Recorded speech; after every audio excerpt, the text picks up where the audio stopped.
ஓகேயா? வணக்கம். நான் உதயணி, பெண்கள் உரிமைகள் தொடர்பான செயற்பாட்டாளர். சிறுவர்களுக்கு எதிராக நடைபெறும் அனைத்து வன்முறைகளுக்கு எதிராகவும் இஷாலினிக்கு ஆதரவு அளிக்கும் முகமாகவும் யாழ்ப்பாணத்தில் கவனயிப்பு போராட்டமானது ஒழுங்கமைக்கப்பட்டுள்ளது. இது நாளை, அதாவது ஜூலை 24ஆம் தேதி காலை 9:30 தொடக்கம் 10:30 மணி வரை யாழ் பஸ் நிலையத்துக்கு முன்பாக ஒழுங்கமைக்கப்பட்டுள்ளது. இதனை சமூக ஆர்வலர்கள், சமூக மட்ட அமைப்புகள், கிராம மட்ட அமைப்புகள் மற்றும் அரசு சார்பற்ற நிறுவனங்கள் ஒன்றிணைத்து ஏற்பாடு செய்துள்ளது.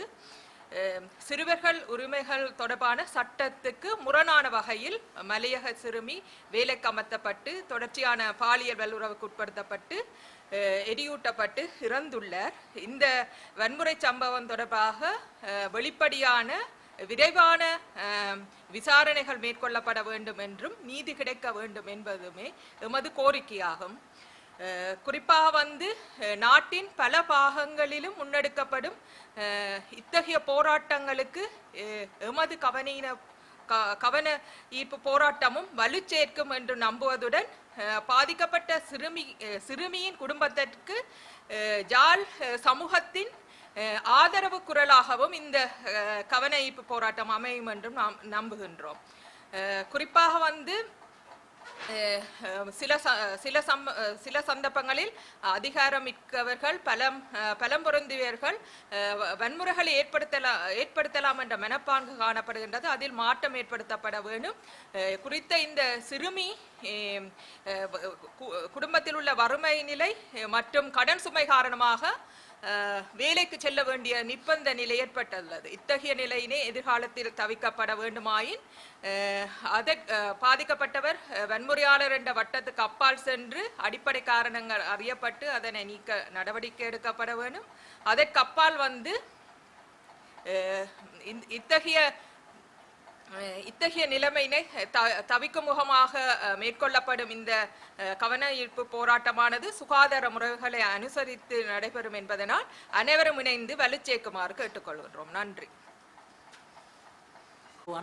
මම සහභාගී වෙන්නේ සර්විස් සිවිල් ඉන්ටර්නැෂනල් සහ සෙන්ටර් ෆෝ චිල්ඩ්‍රන්ස් හැපිනස් කියන ආයතන දෙක නියෝජනය කරමින් අද අපි මේ සමාජයේ දකින්න ලැබෙන ළමා අපයෝජන, ලිංගික අපචාර, ළමයින්ට විරුද්ධව නැගෙන හිංසනය කියන දේවල් ගොඩාක් වැඩි වෙලා තියෙනවා. දවස ගානේ ගොඩාක් අපිට අහන්න ලැබෙනවා.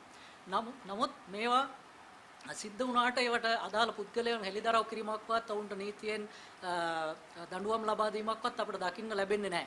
මේ ඉශාලිනී කියන දරියගේ සිදුවීමට කලින් තවත් දරියක් ඒ වගේ පාසල් යන වයසේ ඉගෙන ගත යුතු වයසේ ඉන්න දරුවන් කාගේ හරි නිවසක වැඩට ගිහිල්ලා දුප්පත්කම නිසා ඔවුන්ගෙන් ලිංගික ප්‍රයෝජන ලබාගෙන ඔවුන්ගේ ජීවිතය පවා නැති වෙන තත්ත්වයට පත් කරන සමාජයකට අපි ඇවිල්ලා ඉන්නේ.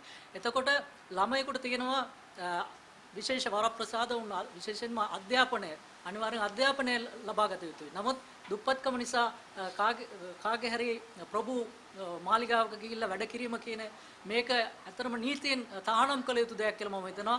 මූලික පියවර වෙන්නේ ඒ වගේ දේවල් තහනම් කරා නම් අපිට මේව අහන්න ලැබෙන්නේ නැහැ. ඒ නිසා මෙන්න මේ කාරණාවලට එරෙහිව හෙට පවත්වන්නට යන මේ හඬ, මේ නගන උද්ඝෝෂණය අපි හොඳ සමාජයක් බිහි වෙලා මේ වගේ දේවල් අපිට අහන්න නොලැබෙන තැනට ගේනකල් මේක දිගටම අපි පවත්වාගෙන යනවා කියන දේත් මගේ සහයෝගය ඒකට ලබා දීමටත් තමයි මම මෙතනට පැමිණෙන්නේ. ස්තුතියි.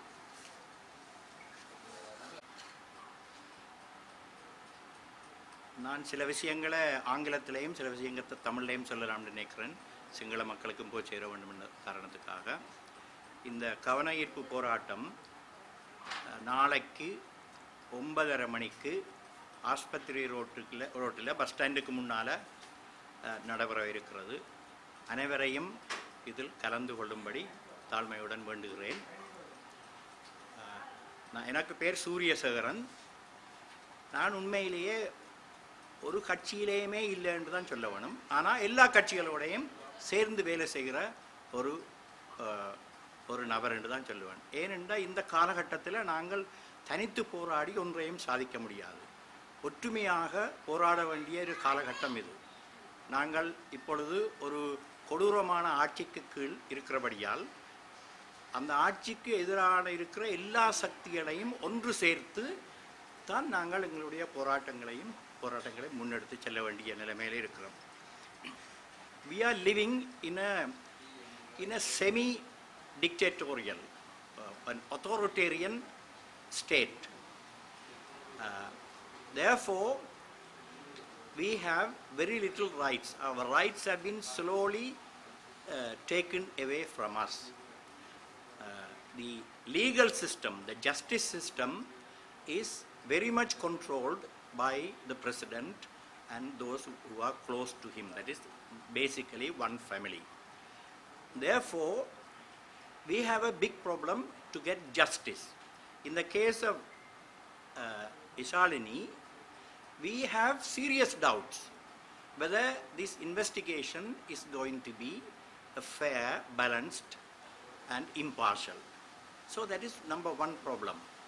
But there are so many other issues that underpin this Ishalini. If we don't understand that, tomorrow we will have thousands of Ishalini. So the first thing is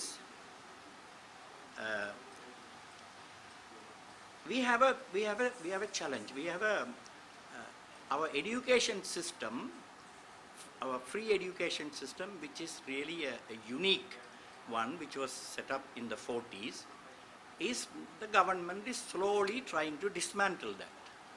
If there was no free education, if there's no compulsory education until the age of 16, there will be many hundreds of thousands of Ishalinis.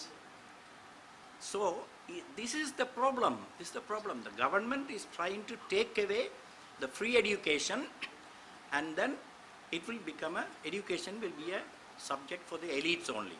Poor people, rich people are able to now access education, which is not going to be the case. So we will have thousands of Ishalinis in the coming years if we don't get together and fight against this oppressive, semi-dictatorial government. The other problem is, similarly, at the moment we have free education from primary education all the way up to university. Now they are trying to convert the university education. They want to privatize. Slowly it will go into the school system. Already we know that they are trying to take over the schools from the province to the center. So everything is going to be centralized. We have a one-man government, one family government. So if the school system are going to be centralized, if the universities are going to be centralized, we will have very little left for people. Then the institution of legal system, the justice system, is interfered by the president, interfered by the government. There is no independent judiciary anymore in this country. Now that is why I have great suspicion, doubts whether we will get justice in the case of Ishalini and many other cases. We know this is not the first time. So many young children have been abused and it has not been, justice has not been provided to them. The other thing is, similarly, the free medical system, that is also going to be privatized slowly. So what are the two beautiful things we had in Sri Lanka, which was set up in the 40s and 50s, are now going to be taken away very slowly. So we have a big fight in front of us. Then the other problem is this militarization of the state. Now justice system is being interfered by the military. The administration system is being encroached by the army. Even the health system today is not entirely controlled by the medical profession. That is also now being slowly managed by the army. So what we want is, we had a system before the army is independent. They are just subject to the elected government. Now they are also like part of the government. Justice system is controlled by the government. Education system is controlled by the government. So we have a big fight in front of us, and that is why I am saying we will have to come together. women's organizations, community organizations, political parties, doesn't matter which political party it is, any party, any organization against this oppressive government must come together to face this challenge. Otherwise, I think that the government, although they came to power with 2/3 majority, now their popularity is almost at the rock bottom. So now if we fight, they will withdraw. If we fight, they will change. So there is a possibility we can fight and win. Already we can see several situations they have taken a step backwards.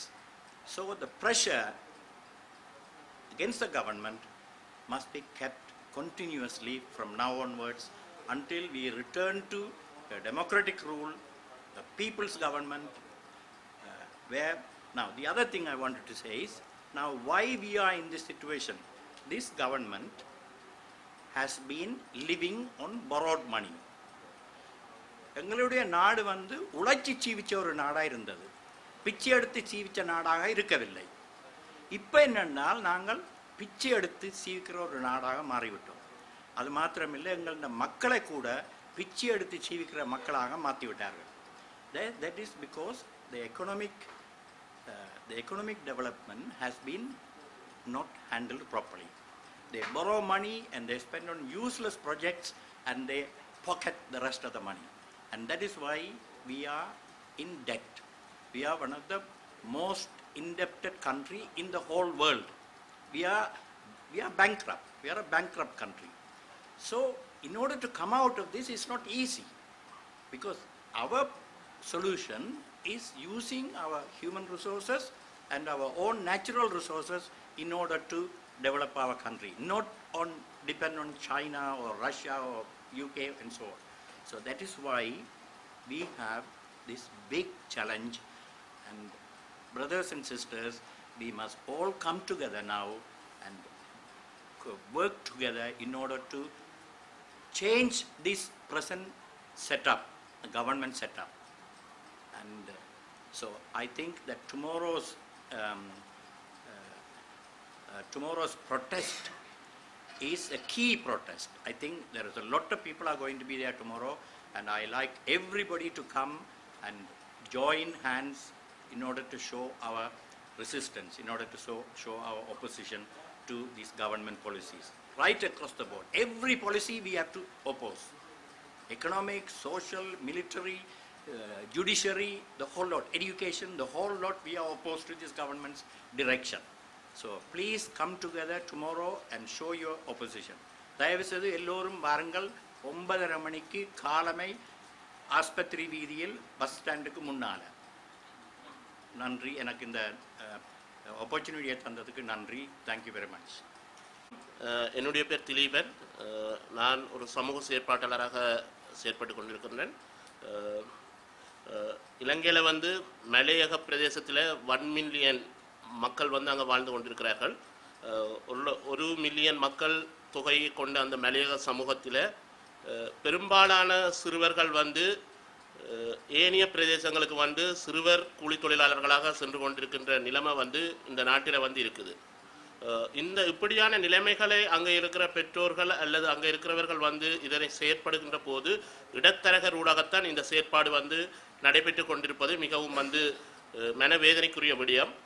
இந்த விடயத்தில் வந்து உண்மையில் வந்து எமது அரசும் இந்த மலையகத்திலே ஏன் இப்படியான சிறுவர்கள் வந்து கட்டாய கல்வியை கற்காமல் இப்படி சிறுவர் தொழிலாளியாக வருகின்றார்கள் என்றது ஒரு பொருளாதார ரீதியான ஒரு பெரிய ஒரு சவாலாக இருக்குது.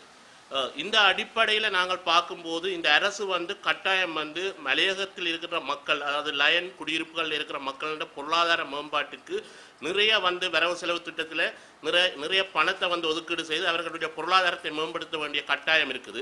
இந்த கட்டாய செயற்பாட்டை செய்வதனூடாக அங்கே பொருளாதார மேம்பாட்டின் ஊடாகத்தான் இந்த வாழ்க்கையில் மாற்றத்தை ஏற்படுத்த முடியும் என்ற நம்பிக்கை எங்கள் மத்தியிலே ஏற்பட்டு கொண்டிருக்கின்றது. இந்த அடிப்படையிலே சிறுவர் தொழிலாளர்களாக உருவாக்கப்படுகின்ற இந்த சமுதாயத்திலே இப்படியான பாலியல் துஷ்பிரயோகம் அதிகார வர்க்கத்தின் ஊடாக செயற்படுகின்றது மன வருத்தத்தை தந்து கொண்டிருக்கின்றது.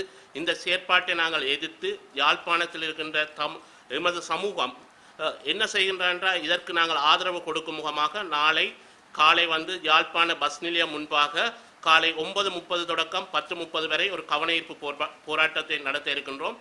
அனைத்து மக்களும் இந்த போராட்டத்துக்கு ஆதரவு அளிக்கும் வகையிலே வந்து இந்த கவனஈர்ப்பு போராட்டத்தில் மலையகத்துக்கு நாங்கள் உதவியாக அல்லது ஒரு உணர்வு ரீதியாக நாங்கள் சப்போர்ட்டாக இருக்கிறோம் என்ற உணர்வை வந்து அவர்களுக்கு வழங்குவதன் ஊடாக அவர்களுடைய இந்த எதிர்கால நடவடிக்கை நன்னிலையில் கொண்டு செல்வதற்கு உறுதுணையாக இருக்கும் என்று நம்பிக்கை எமக்கு ஏற்பட்டிருக்கின்றது. நன்றி இந்த வாய்ப்பு வழங்கியமைக்கு. நான் திலீபன் வந்து சமூக செயற்பாட்டாளராக வந்து இருக்கின்றேன். செல்வராசா திலீபன். தொடர்ந்து எமது செய்திகளை பார்ப்பதற்கு தமிழ் நியூஸ் சேனலை சப்ஸ்கிரைப் செய்து உடனுக்குடன் செய்திகளை அறிந்திடுங்கள்.